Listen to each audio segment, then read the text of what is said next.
Welcome to Intro to Google Drive by the Mary F. English Program. This presentation will show you how to create documents and store your files in the cloud using Google Drive. So you can think of Google Drive as Google's version of Microsoft Office. The major difference is that Google Drive is totally free to use, and the documents you save are stored in the cloud, which means you can access them from any computer that has internet access. In Drive, documents are comparable to Microsoft Word, presentations are basically PowerPoints, and spreadsheets are basically Excel. Since documents are stored online in the cloud, Google Drive is a great option for collaborating on group projects. And you're allowed 5 gigabytes of free cloud storage to upload any files you want. If you want more than 5 gigabytes, you'll have to pay for a monthly subscription, but 5 gigabytes is kind of a lot unless you're storing videos on your Google Drive. To get started, just visit google.com and click the Drive button in the top middle of the page. You'll need a Gmail account to start using Google Drive, but if you already have one, you can just type in your name and password. And there you go.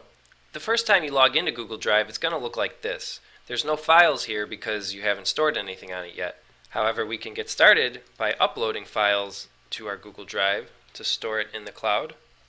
So I'm going to pick some random stuff here.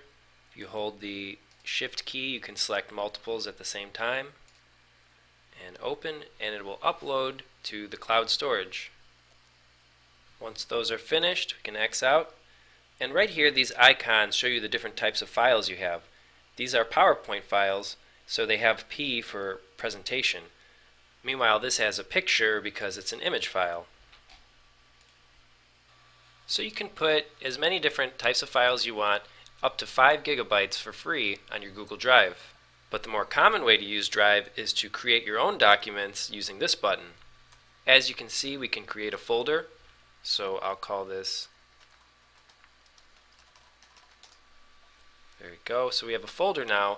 I can place all of these relevant files in that folder by going to Organize, clicking that, and selecting Move. So you can see this works just like a regular hard drive on your computer. You can also create a document, which this is comparable to Microsoft Word. It has a very similar interface. The major difference is there's fewer features in Google Drive, but it does pretty much the same purpose. You can add a title up here and put some text on the page. Google will automatically save any changes you make as you make them on the page, but you can download it in multiple different formats. So, the most common would be Microsoft Word, and save it directly to your computer. And now you can send that as an attachment in an email, just like a regular Microsoft Word document. So the rest of these buttons and tabs are pretty self-explanatory. An important one, though, is the Share button. This is how you'll grant people access to the page so they can edit it or comment on it along with you. By default, only the people listed below are going to have access to this page, so as you can see, I have access to it. I'm actually the owner.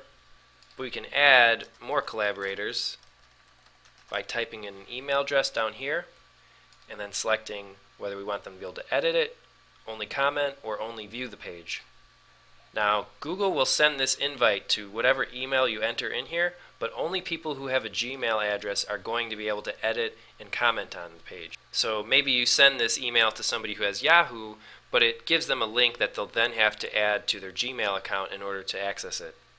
Then click Share and Save, and a new user is added as an editor of the page. You can also change them into the owner, give them commenting privileges, or only allow them to view.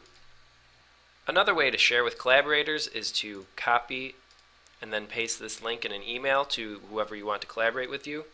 But in order for this link you send them to work, you have to change it out of private mode and change it to anyone with the link or public on the web. So right now I'll change it so anyone with the link can comment on the document. Now that we're finished, we'll click Done.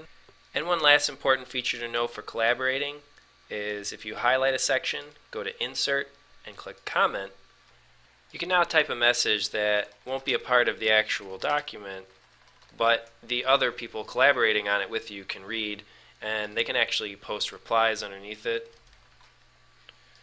So you can have a dialogue about whether or not you want to make changes to this line. So those are the basics. If you want to return back to your Google Drive, click that arrow. As you can see, the new document we created is right here.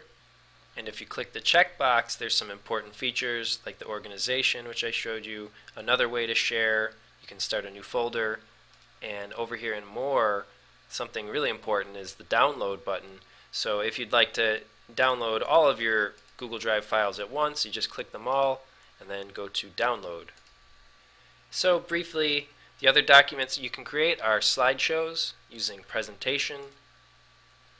You can create spreadsheets, which is basically Microsoft Excel. You can make forms, which can be useful for teachers collecting information from a class. And drawing, which is a basic image editor, but it doesn't have nearly as many features as Microsoft Publisher does as a desktop publishing program. And that's all you really need to know to get started using Google Drive. I highly recommend you give it a try. It's very convenient to be able to access your documents from any computer that has internet access, and it's also one of the best free collaboration tools you can find online today. That does it for this lesson. Thanks for watching.